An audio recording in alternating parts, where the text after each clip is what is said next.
Kali ini saya ingin sharing tentang penelitian kami tentang penggunaan kirbah. Kirbah adalah tempat menyimpan air minum yang terbuat dari kulit. Ide penelitian ini terinspirasi ketika membaca tulisannya Pak Muhaimin Iqbal. Beliau dalam artikelnya menukil sebuah hadis yang diriwayatkan oleh Jabir radhiyallahu anhu.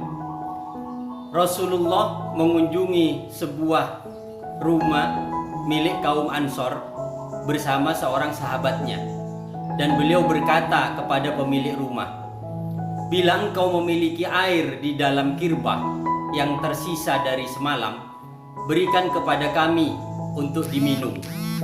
Bila tidak ada, biarlah kami minum dari aliran airnya langsung." Sahih Bukhari. Nah, dari hadis ini kemudian timbul dalam pikiran saya bahwa kirbah merupakan sebuah prioritas yang diminta oleh Rasulullah. Sehingga dalam pikiran saya kemudian berasumsi bahwa mungkin kirbah ini punya sesuatu yang menarik.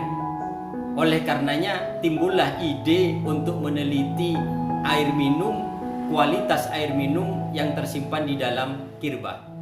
Penelitian ini kami lakukan di Universitas Islam Negeri Maulana Malik Ibrahim Malang bersama Mas Agus Hendri dan Mas Makbul.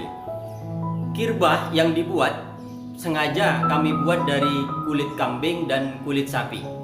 Kemudian kita bandingkan kualitas air minum yang tersimpan di dalam kirbah kulit sapi dan kulit kambing, kami bandingkan juga dengan air minum yang ada di dalam plastik, kendi, keramik, kuningan, guci. Hasilnya ternyata memang air minum yang disimpan di dalam kirbah dan sudah menginap semalam, jika dibandingkan dengan wadah yang lain, ternyata menunjukkan hasil yang lebih unggul. Yang kami ukur adalah pH-nya, konduktivitasnya, kemudian TDS-nya, kadar oksigennya, dan jumlah bakteri. Jadi terkait dengan jumlah bakteri, pertumbuhan bakteri yang ada di dalam air minum yang tersimpan di dalam kirbah itu menunjukkan pertumbuhan yang lambat dan pertumbuhannya sedikit jika dibandingkan dengan yang wadah-wadah yang lain. Yang menarik lagi dalam penelitian ini, ketika kirbah kulit kambing dibandingkan dengan kirbah kulit sapi, ternyata kirbah kulit kambing menunjukkan kualitas air minum yang lebih unggul dibandingkan dengan kulit sapi. Nah, ini mungkin bisa dijelaskan di dalam Al-Quran surat Al-An'am ayat 143-144. Di situ disebutkan penyebutan secara berurutan 8 hewan, 4 pasang, sepasang domba, sepasang kambing, sepasang unta, sepasang sapi. Dalam konteks ini, sepasang kambing disebutkan lebih dulu. Mungkin ini yang kemudian menunjukkan keutamaan. Jadi kirbah kulit kambing lebih unggul daripada kirbah kulit sapi. Bagaimana cara membuat kirbah?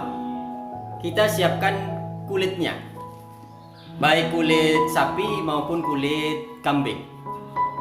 Kemudian dipotong sesuai dengan bentuk yang kita inginkan.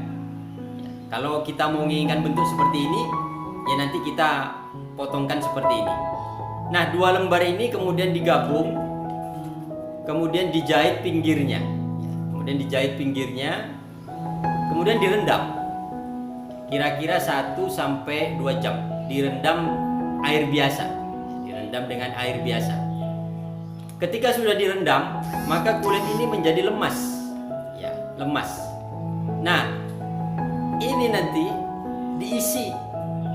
diisi dengan biji kacang hijau atau jagung. Agar apa? Agar kemudian kembung seperti ini, kembung. Jadi diisi. Nah, setelah diisi sampai penuh, kemudian diangin-anginkan. Tidak usah dijemur, tapi cukup diangin-anginkan. Nah, setelah kering, maka kirbah ini sudah terbentuk. sudah kembung seperti ini. Biji kacang hijaunya kemudian dikeluarkan. Nah, setelah itu kemudian kirba ini dilapisi dengan biswak. Apa itu biswak? Biswak itu lilin lebah. Jadi lilin yang terbuat dari rumahnya lebah. Agar apa? Agar kulit kirba ini tidak bocor.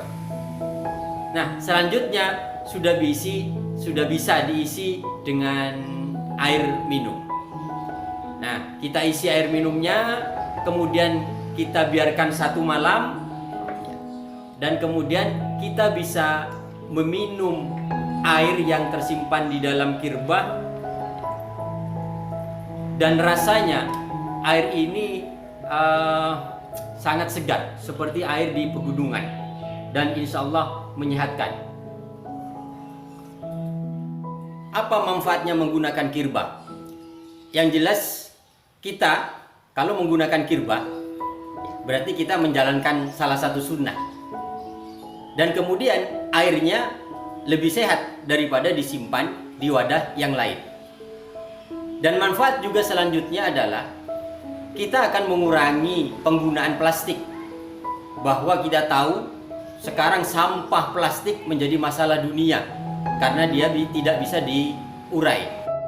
Manfaat berikutnya adalah kita bisa memanfaatkan kulit hewan kurban untuk dibuat menjadi kirba. Melihat hasil penelitian ini, kembali ingat kepada apa yang selalu disampaikan oleh Pak Kiai. Pak Kiai selalu mengingatkan kepada para santrinya untuk terus menjadikan Al-Quran sebagai petunjuk, menjadikan nilai-nilai Islam sebagai pegangan dalam setiap aktivitas. Aktivitas apa saja, termasuk di dalamnya aktivitas berpikir. Mari kita gunakan kirba untuk menyimpan air minum. Wallahu a'lam bishawab. Wassalamualaikum warahmatullahi wabarakatuh.